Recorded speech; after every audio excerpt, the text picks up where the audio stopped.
Olá, tudo bem? Vamos começar agora uma nova série de estudos intitulada Conversando sobre as Leis Morais, referente à terceira parte de O Livro dos Espíritos. Terminamos a conversa sobre o Evangelho segundo o Espiritismo, tem um cardzinho aqui que você pode acessar, e agora vamos nos deter nas Leis Morais, parte terceira do Livro dos Espíritos. Tudo bem, Lígia Simões?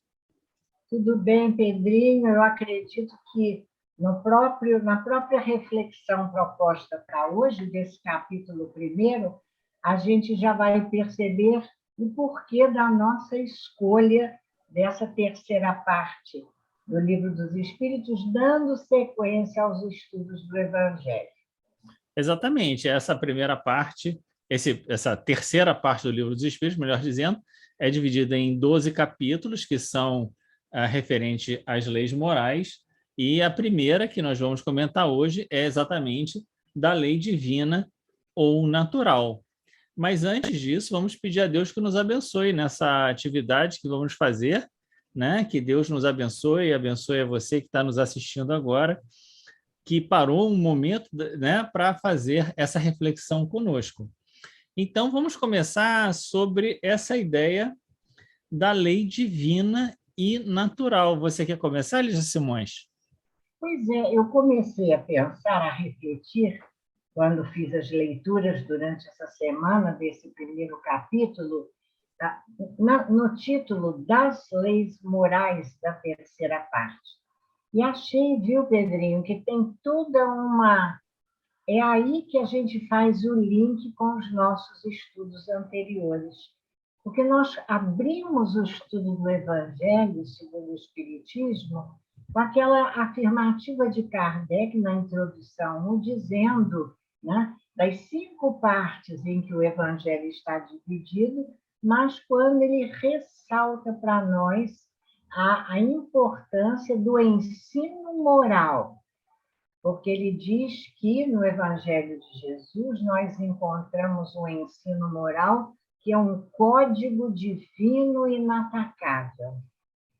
Veja que é a mesma ideia, não é?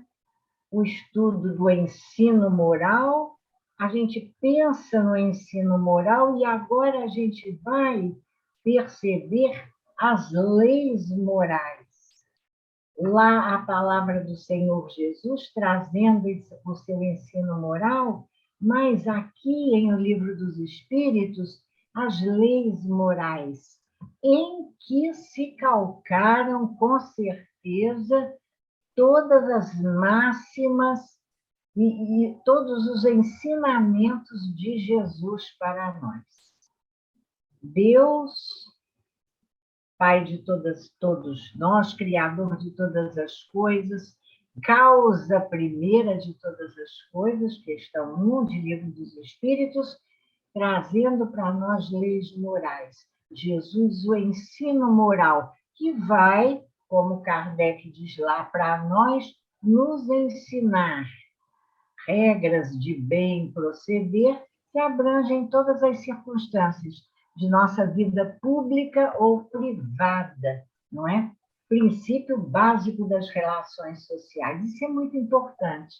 A prática no estudo do Evangelho e do ensino moral e as leis morais, de onde vêm e por que vêm daí essas ideias que nos orientam, regras que nós devemos seguir.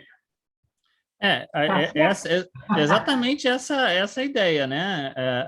Aqui estão, vamos dizer assim, as leis, entre aspas, né? Depois a gente vai falar um pouco porque esse entre aspas, a ideia de leis, né? A ideia de leis, mas se Jesus é o ensino moral, é baseado exatamente aqui nesse conjunto de observações que está exatamente o ensino do Cristo. Mas certamente nós vamos conseguir, ao longo do estudo das leis morais, em diversos momentos, estabelecer links com o nosso estudo anterior em O Evangelho, não é mesmo? E assim, sem desmerecer as outras partes da doutrina espírita, né? para nós sabermos a forma de proceder e até pensarmos como nós podemos agir para vencer essa encarnação, conquistar essa encarnação, sair daqui com mais crédito do que débito, a gente deve se voltar para as leis morais, né? O ensino moral de como nós devemos proceder. Quantas encarnações vamos ter, né? Outras questões que a doutrina espírita aborda são muito importantes, sem dúvida nenhuma, mas saber como se proceder, né? É o homem de bem, é tornar-se o homem de bem. As leis morais vêm trazer para a gente o agir do homem de bem, e aqui essa é a base do nosso estudo. Veja bem, base do nosso estudo, vou fazer aí uma observaçãozinha. Se nós estivermos procurando entender como devemos agir na vida, a grande dificuldade do homem atual, né? O homem que procura, como nós vamos ver logo na nossa questão 614, fugir da infelicidade. Nosso imediatismo, o que eu faço? Então, nós temos leis morais. Mas deixa eu lembrar uma coisa para você. As outras partes do Livro dos Espíritos, como você falou, contêm os princípios básicos da doutrina. E é nesses princípios básicos que essas leis morais se fundam. É verdade. Então, eles são muito importantes, porque se aqui nós vamos ter o porquê e o para quê, para vivermos melhor, mas o porquê é o entendimento de leis que se fundam nos princípios básicos, ideia de Deus, evolução, a reencarnação, imortalidade da alma, evolução do espírito. Comunicação entre os dois mundos. Claro. Mas agora eu acho que a gente tem que entrar nessa ideia de leis divinas, né? O que é exatamente essa ideia de lei divina? Eu acho que para a gente é muito difícil entender a criação como um todo, né? A ideia de Deus, de criação, né? E o que vai ficar claro aqui é que toda a criação ela comporta, vamos dizer assim, parâmetros, né? Que seriam as leis que regem a vida material e a vida moral. Esses parâmetros, que a gente pode dar o nome de lei, mas a gente poderia dar outro nome se quisesse, né? Que são as leis de Deus, tendo Deus como o criador de todas as coisas, né? Se existe um sentido na vida, né? Esse sentido está na própria criação.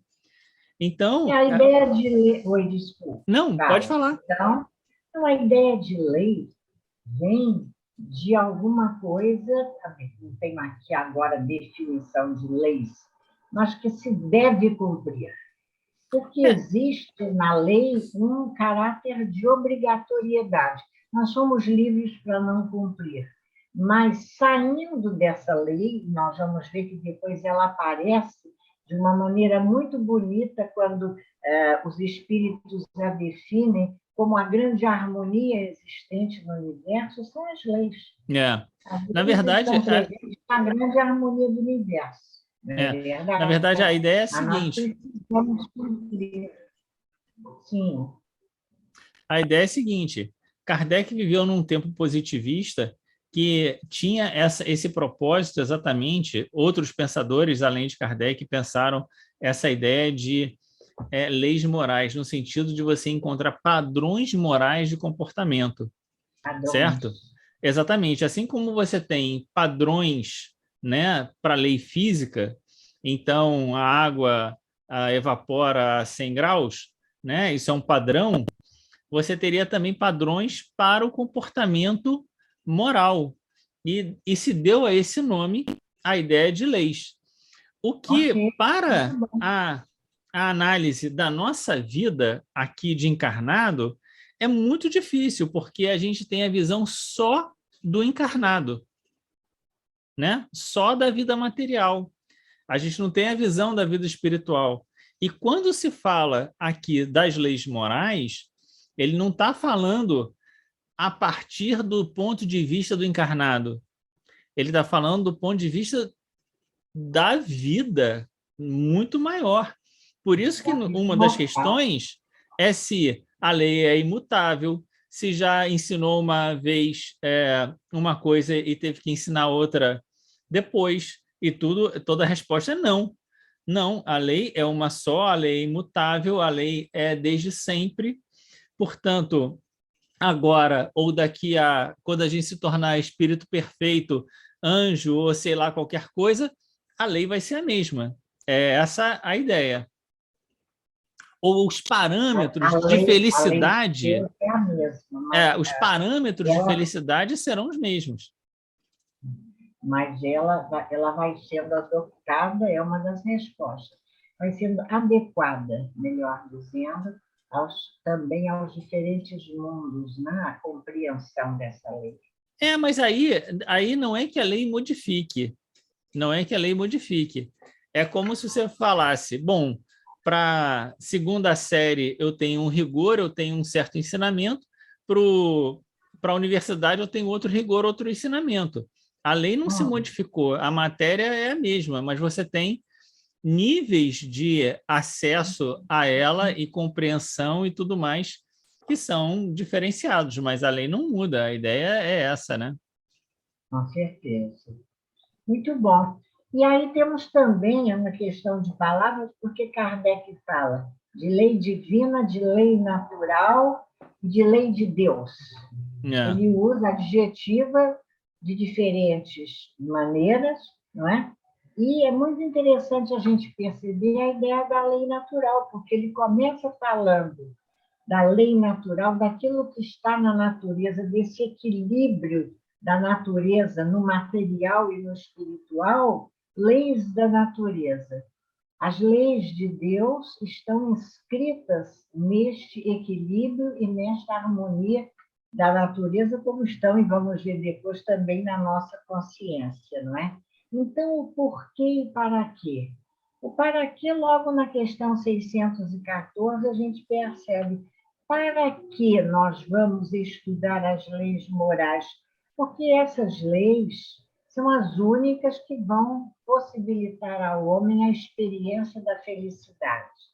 Agora, o porquê, a cada capítulo nós vamos percebendo o porquê, que é a causa. Por que isso dá certo ou não dá certo, essa lei?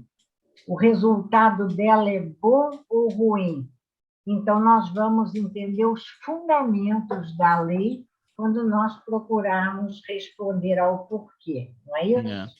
É isso. E eu queria só chamar a atenção de que a gente manifesta nas nossas vidas de diversas formas a expressão da infelicidade. Às vezes é melancolia, às vezes é uma tristeza, né? Às vezes é um aborrecimento, né? E aí, se a gente se concentra na questão 614, que o homem só é infeliz quando se afasta da lei de Deus, isso deveria ser motivo para a gente parar e pensar o que está acontecendo conosco, porque provavelmente alguma coisa a gente está fazendo que a gente está se afastando da lei. Não é isso? Bola fora, estamos chutando fora. Alguma coisa está acontecendo. E, na maior parte das vezes, as circunstâncias trazem isso para a gente. Não é a questão de mudar as circunstâncias, é mudar a maneira como nós lidamos com ela. Isso é muito interessante, porque nós vamos ver também, no desenrolar da reflexão, que essa observação, né, para o homem teimoso, para o homem rebelde, Deus permite que ele vá vivenciando e observando as suas próprias vivências, até que um dia ele, cansado das escolhas menos boas, ele vai fazer uma experiência de uma escolha feliz. aí talvez ele se convença, né, pela experiência, pelo caminho da experiência. Pois é. Vamos passar para o próximo item, o conhecimento da lei? Não. Eu Não? queria. Não. Eu quero ainda pegar aqui na 616, que eu ressaltei, né? Quando os espíritos dizem a Kardec, eu já adiantei um pouquinho, sobre a perfeição das leis de Deus e a harmonia que reina no mundo material, assim como no mundo moral. Então, esse equilíbrio, isso é muito interessante, embora hoje nós estejamos gravando, e nós estamos gravando no princípio de março. Vamos ver quando que esses nossos episódios vão ao ar. Mas nós estamos vivenciando a guerra, né? Lá na Rússia e Ucrânia. Rússia e Ucrânia. Muito bem. E aí eu me lembrei, quando fala desta grande harmonia, nós ficamos tão apavorados e às vezes fazemos até comentários menos felizes, eu diria assim, de que tipo assim, não, agora o mundo vai acabar. Escutamos há pouco tempo um companheiro dizendo isso num comentário, não, há o risco do mundo acabar, não acabou com o Covid, mas de repente acaba agora com a Terceira Guerra. Isso é muito interessante. A aparente desordem em um universo de harmonia. Isso é belíssimo. Nós somos essa terra nossa, nos universos, com seus corpos celestes, galáxias e tudo mais, esses complexos imensos, esses universos de Deus. O cisco, que é a Terra, que se de repente ela some? acabar, some. Na verdade, aí é que está, né? Se a gente sabe isso, se a gente sabe das diferentes moradas da casa do Pai, não é? Se a gente sabe que nós continuaremos independente de tudo, a gente pensar como se fosse uma grande desorganização, eu não queria dizer inevitável, porque evitável é sim, mas como é que a gente poderia dizer? Alguma coisa que Que a gente não escapou, vai né? dar conta, não vai dar conta disso. Não. Até porque está lá no capítulo das guerras, Deus permite a guerra. E uma vez nós ouvimos do espírito Antônio de Aquino, ele nos chamar a atenção. Essa observação foi feita por Antônio de Aquino quando ele falou dessa nossa insignificância. Até, Pedro, se referindo a um outro aspecto das nossas guerras, vamos aproveitar brincar com a palavra que se brinque essa, mas dos nossos tormentos, dos nossos tsunamis internos. E a gente diz, está tudo desorganizado. Tolice nossa. Nós estamos ali no nosso mundinho, na nossa célula mínima com a nossa desorganização, e o mundo continua na sua grande harmonia. É só a gente querer que a gente se reintegra nessa harmonia divina. É belíssimo. Olha, com o lápis na mão, o nosso canal, que depois você divulga, para a gente grifar na questão 616, envolver a palavra harmonia que reina no universo. Vamos em frente. Eu lembro daquele comentário que tem no Evangelho, falando exatamente da Terra, eu acho que é capítulo 4, alguma coisa assim, que vai falar que a Terra é aquele lugar meio desarranjado num grande jardim, né? Sim. Sabe aquele lugarzinho ali? Mesmo? Hã? Está onde? Eu acho que é no capítulo 4. do Evangelho. Evangelho, No sim. Evangelho, que fala, pensa um grande jardim florido, não sei o quê, e um lugar ali, no cantinho, meio desarranjado, ali é a Jardim do terra. Jardim, capítulo Né? 4 ou 5 mesmo. Eu acho que é o capítulo 4 que fala muitas Aham. moradas na casa Agora, do meu pai, né? antes Não de é isso? nós Não, ninguém irmos, poderá ver, não. Não é eu acho capítulo então que 4. É é no capítulo terceiro 3. No capítulo 3. mês.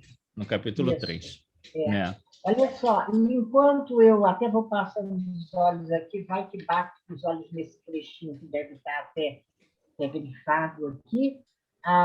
Deixa eu dizer para você, há um outro ponto aqui bastante importante também, né? Para a gente chamar a atenção, que eu queria comentar com você, para a gente trocar uma ideia. Na questão 618, são as mesmas, você disse, olha lá, as leis são as mesmas. Questão 618, você quer ler para nós? Não, São tô as mesmas para brincando. todos os mundos, as leis divinas? A razão São está a as dizer que mesmas. devem ser apropriadas à natureza de cada mundo e adequadas ao grau de progresso dos seres que os habitam. E aí? A lei é a mesma, mas aspectos da lei, eu acho que isso vai ser interessante, sabe por quê? Conversando. Quem gosta de estudar, gosta de conversar e trocar ideias. Eu Uhum. estava conversando com uma companheira de nossa casa Ah. e eu disse para ela, olha, você num estudo excelente feito por ela, você disse que a lei de conservação existe em todos os mundos. E eu fiquei na dúvida se a lei de conservação, vamos estudar adiante, não seria uma lei referida ao mundo material em que nós vivemos. Se em outros mundos a natureza dos corpos espirituais, em outros mundos mais adiantados do que a Terra, essa natureza é outra, será que a lei de conservação nos moldes da nossa lei de conservação é a mesma? Uhum. Mas me parece que a resposta está aqui, né? Que sim, né? Apropriadas, olha lá, É, apropriadas à natureza de cada mundo. é, Natureza. O que é. você acha? Não, eu acho isso, mas assim, eu acho que é como se a gente tivesse uma grande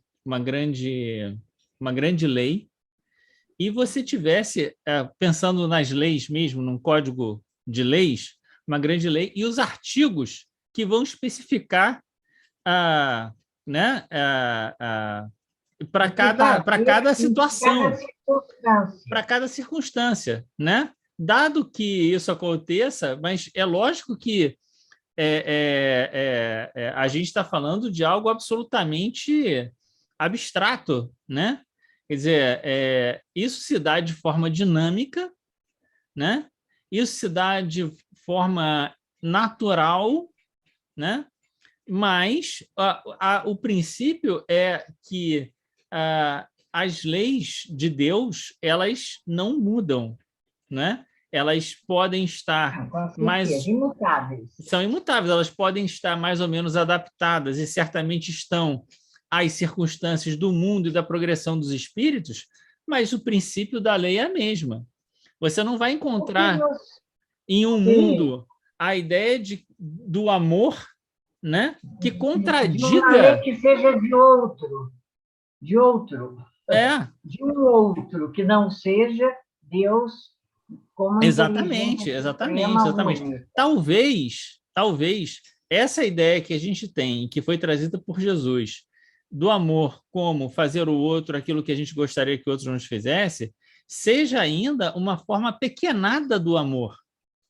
Era o que eu ia dizer. Talvez dessa grande lei de Deus, isso que a gente conhece, que para nós é tudo, seja apenas um dos capítulos. E claro. Em outros mundos, vamos dizer assim, outras naturezas e outros graus de aperfeiçoamento, nós tenhamos uma percepção de outros aspectos dessa Sim. grande lei que agora nós desconhecemos.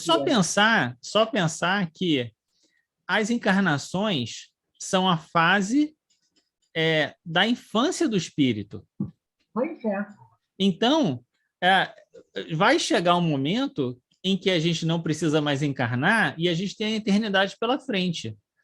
Não é possível que esses parâmetros que nos orientaram nessa fase inicial, que está lá no Evangelho, como a gente estudou, fase inicial para o desenvolvimento ou aperfeiçoamento do livre-arbítrio, seja a mesma... No Livro dos Espíritos também, Oi? na escala espírita. Pois é, agora já não sei, mas a gente já comentou sobre isso. Seja exatamente a mesma para os espíritos que já venceram essa etapa da vida, não é? Quer dizer, é a mesma, mas em outro patamar, né? É interessante também, a gente está começando, né, está esquentando o nosso tema.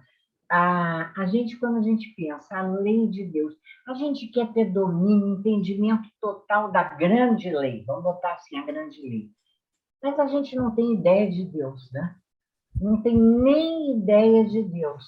Aqui no Livro dos Espíritos, lá nas primeiras questões, Kardec vai, como se diz, os espíritos tiram o tapete debaixo dos nossos pés, quando logo dizem a Kardec, olha, qualquer definição que você vê de Deus é incompleta, vocês nem têm palavras para definir Deus, que é uma definição que está acima da sua inteligência. Pronto.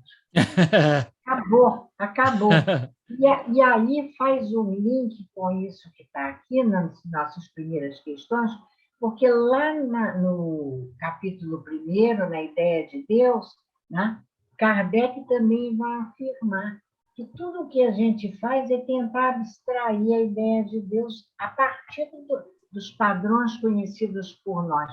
Mas ele diz que o homem não tem condição de realizar essa pretensão, mas que ele pode perceber Deus, que é inteiramente diferente de definir Deus através da harmonia existente no mecanismo do universo.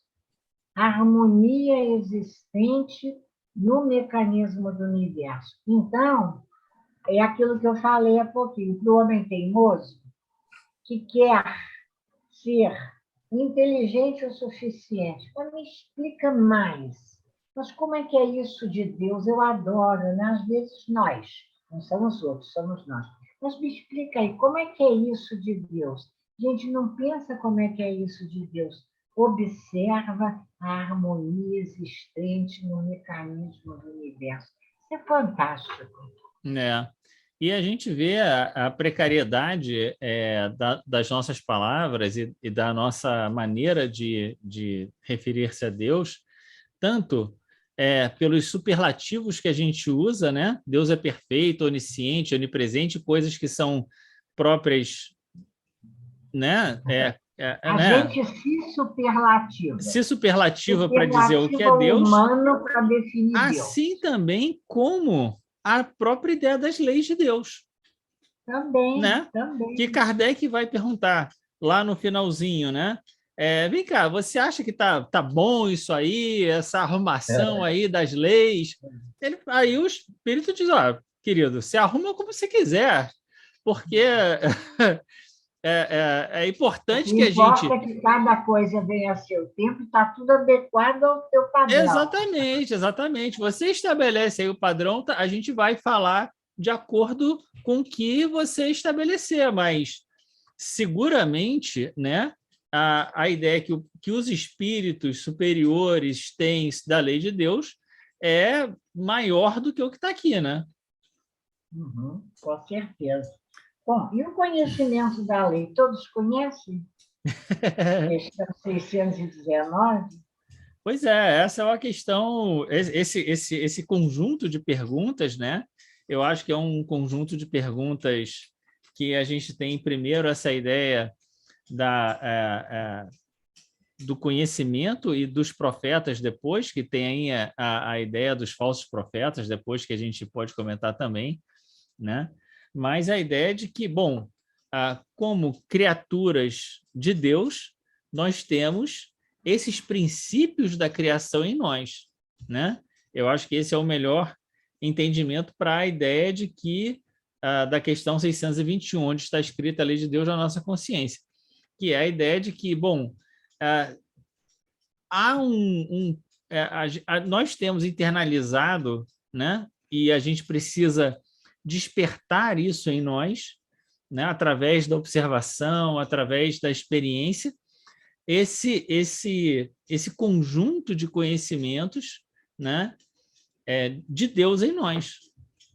E é fantástico quando a gente pode fazer um link, Pedro, de onde está escrita a lei de Deus na consciência com o Evangelho, quando nos diz: experimenta em ti o que você faz, o que fizeres no outro. Quer dizer, o nosso sentimento de justiça, quando as coisas nos atingem, de onde nós tiramos essa ideia? Por que nós, vamos ver, se nos sentimos tão injuriados quando afrontados? Isso não é justo. Uma criança pequena, é interessante, a gente observa isso com as nossas crianças. Papai, isso não é justo. Vovó, isso não é justo. De onde vem esse sentimento de justiça? É como nós sabemos que trazemos em nós, né, essas potencialidades divinas, a consciência com as leis de Deus nela inscritas é também a potencialidade divina. Está em nós, no nosso DNA divino. Eu gosto no Evangelho tem aquela menção da igualdade perante a dor, né? Quando nós sofremos aquilo que fazemos para o outro, nós entendemos o sentido de justiça, né? Porque a gente não gostou do que aconteceu. Mas aqui na questão 620, ele vai dizer que os maus instintos fazem ordinariamente com que a gente se esqueça da lei de Deus, né? Então, você tinha me feito essa pergunta anteriormente, né? O que mais está inscrito na nossa consciência, as leis, e como é que a gente percebe isso, né? Eu acho que era essa a resposta, né? Através dos maus instintos, que é o que nos faz esquecer essa lei? Os maus instintos. E o que nos faz, dentro da grande lei, progredir, realizar a necessidade inadiável, vamos dizer assim, no grande tempo de progresso? Eu gostei muito também, é uma explicação de Kardec, né? Como é que a gente vai realizar esse progresso de uma compreensão mais ampla dessa grande lei? Através da reflexão, da compreensão do que é o bem e do que é o mal. Você percebeu isso na notinha de Kardec, a questão 619? Todo mundo pode conhecer a lei de Deus, mas a compreensão da lei de Deus, ela vem concomitante com a compreensão do bem e do mal, que vamos estudar logo ali na frente, o bem e o mal. E aqui na questão 619, que é a questão que dá ensejo ao comentário de Kardec, a resposta dos espíritos já vai nesse caminho. Não chega à discussão do bem e do mal, mas ele diz: todos podem conhecer a lei, mas nem todos as compreendem. O homem de bem e os que decidem investigá-la são os que melhor a compreendem. Então, existe uma necessidade de nós, de um olhar reflexivo sobre a vida. Eu de lápis na mão envolvi, investigá-la. É preciso a gente ter esse espírito de investigação, esmiuçar os textos, refletir sobre as ideias. E refletir sobre a consequência dos nossos atos e pensar por que nós estamos ainda agindo dessa maneira, né? Aquilo que a gente falou, se eu estou me sentindo assim e isso revela que eu estou me afastando da lei, o que eu estou fazendo? Onde é que eu estou errando? Onde é que eu estou, né?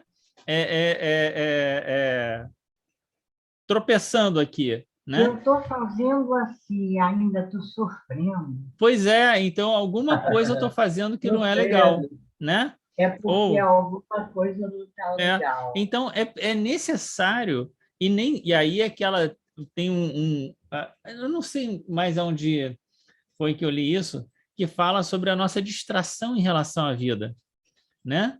Que a gente vai A gente levando passa distraído. É aqui no Livro dos Espíritos mesmo.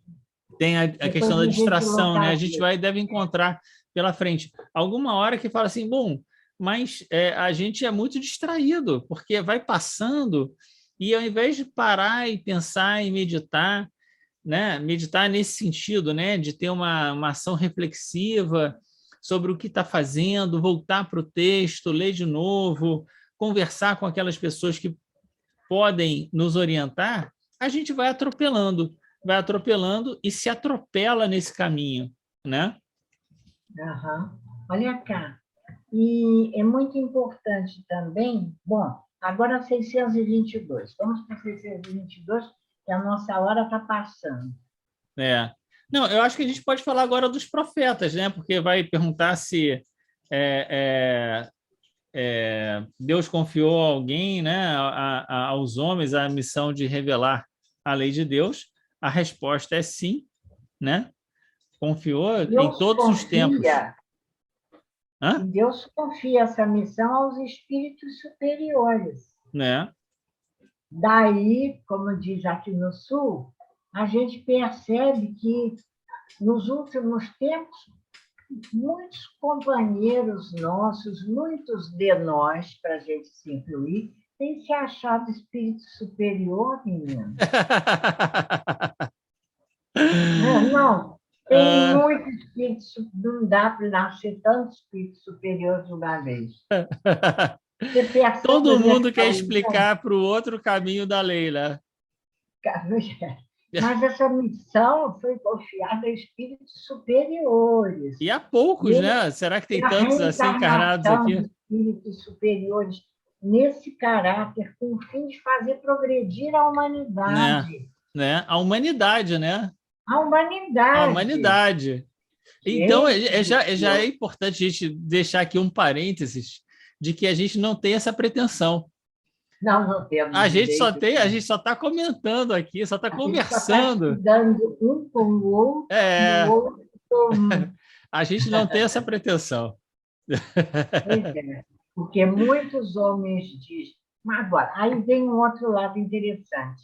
Quando na 623, ele diz que, olha, embora os enganos, embora muitos tomem para si encargos que não lhes foram cometidos ou concedidos, mas sempre no meio disso tudo, né, Tira-se alguma coisa boa. acabam ensinando coisas boas, É. dando bons exemplos. É.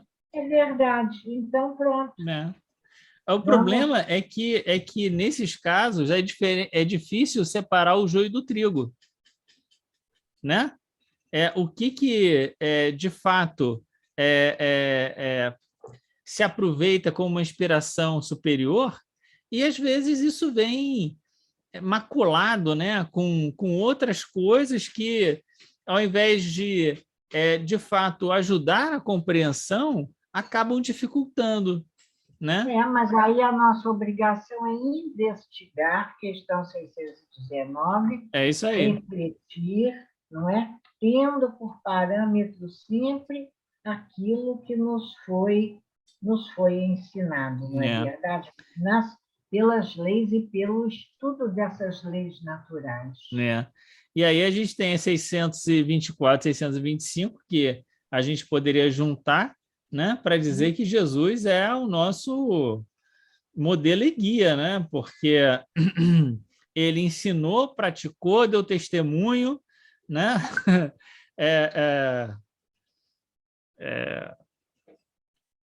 teve, né, uma vida coerente com aquilo que Por ensinou. exemplo, modelo e guia, atenção, ele é o tipo da perfeição moral a que a humanidade pode aspirar na Terra.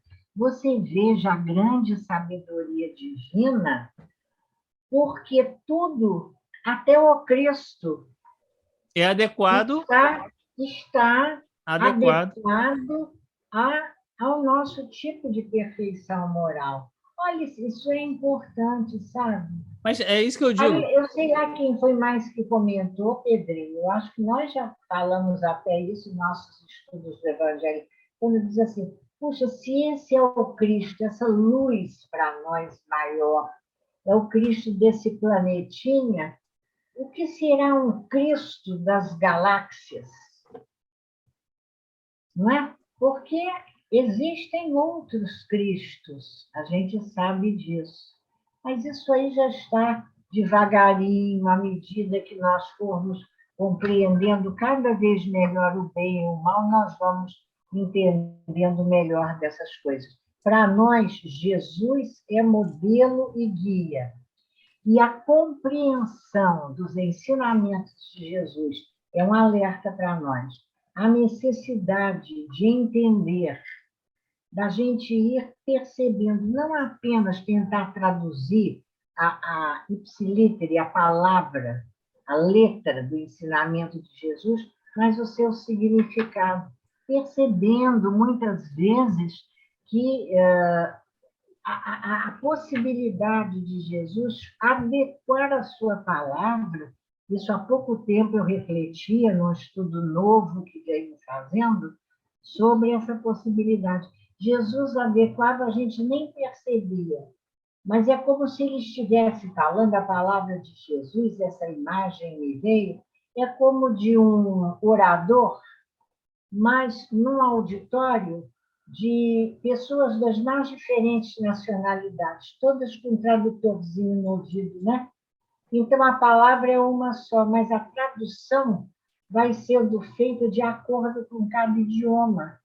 Também a mensagem de Jesus para nós, ela tem esse caráter adequável, se a gente pode dizer assim, aos diferentes níveis da nossa própria compreensão. A gente vai entendendo à medida que a gente vai conseguindo subir um degrauzinho, entendendo um tanto melhor essa mensagem. Não só a mensagem trazida por Jesus, no que ficou estabelecido como cristianismo, mas, e a gente vai ver no final, e é lindo, a grande, essa lei maior de Deus, nosso Pai, ela está adequada, como nós vimos aqui na questão 618, ao progresso dos seres de cada mundo, mas nesses mundos, não é? Ela está também sincrônico e diacrônico, adequado às diferentes compreensões. Então, é tão bonita a mensagem final da questão 628, quando os espíritos que responderam a essa pergunta dizem a Kardec que em todas as tradições religiosas, não é? Existem germens de grande verdade. E é importantíssimo para aqueles que são mais sectários, eu acho que essa é a palavra certa, né? A advertência final, quando diz: não desprezeis os objetos de estudo que esses materiais oferecem. Interessante isso, porque às vezes a gente fica... Não. No entanto, a percepção do pensamento, da organização do pensamento religioso, muitas vezes, até mesmo em outras tradições, em outros tempos, é bastante importante. E a gente não pode desprezar, isso aqui é uma advertência importante. A gente não pode desprezar, embora aqui nas questões Nessas questões, acho que na 627, inclusive, quando pergunta por que os espíritos vieram falar então para a gente, se isso já tinha sido revelado, etc., né? Dizendo, olha, mas agora a gente trouxe de tal forma que não dá para dizer que... Pretextar né? ignorância. Não dá para Não, pretextar ignorância. não pode mais, né? E agora está esmiuçado, né? Está muito esmiuçado. E só queria fazer um comentário final, que eu acho que a gente já está chegando aqui no final da nossa conversa de hoje. Uma hora. Já quase uma hora. Que esse comentário de Kardec na questão 625 que você ressaltou, que Jesus constitui o tipo de perfeição moral que a humanidade pode aspirar na Terra, ela vem colocar Jesus como algo factível, a moral do Cristo como factível para nós, e não como um tipo ideal que a gente corre atrás dele e nunca alcança. Não, é o que a gente pode realizar. É o que a gente pode realizar. Então, a gente não tem que olhar e dizer assim, não, mas isso aí é ensino do Cristo, isso aí, quem sabe em uma encarnação eu consigo fazer. Não, não. Que a gente pode aspirar na Terra. Então, a gente pode conseguir isso aqui nessa... não necessariamente nessa encarnação a gente vai conseguir tudo, mas... Não vai ser em uma encarnação. Não vai ser em uma encarnação, mas a gente tem que ter isso como algo factível. Eu posso, eu quero, eu consigo. Não pode ser em uma só encarnação, 617A. Isso, exatamente. Mas uma única existência não lhe basta para isso. Isso. Seria interessante a gente recomendar, não é, aos companheiros que nos acompanhem, porventura mais tarde, a leitura das questões 614 até 628, foram as abordadas hoje, praticamente a primeira metade desse primeiro capítulo, e semana que vem fazemos a segunda metade, Pedro? Com basicamente o bem e o mal, né? Porque a divisão da lei natural a gente já comentou assim meio rapidamente, mas a gente pode voltar também sobre isso na semana que vem. É verdade, está tudo dentro do bem e o mal, é um capítulo importante. O bem e o mal a gente dá um destaque especial porque é deveras importante para nós. O progresso vai por aí, tem que ser pelo entendimento do que é bem e do que é mal. Isso aí. Abençoa-nos, Senhor. Então é isso. Muito obrigado a você que nos acompanhou. Que Deus nos abençoe, a família, a casa, a vida, essa experiência que a gente tem de estar encarnado com a bênção da doutrina espírita nos orientando a vida, né? Eu escutei outro dia a Deusa Nogueira, lá numa palestra no Leon Denis, dizendo: qual é a melhor encarnação que você teve? Essa, com certeza. Porque agora, que encarnação você teve com um conhecimento tão esmiuçado da lei, né? Que Deus nos abençoe e que a gente possa fazer bom proveito dessa experiência, não é isso? Isso aí, excelente. Obrigada a Deus. Até. Obrigado, gente. Um grande abraço. Tchau. Até a próxima.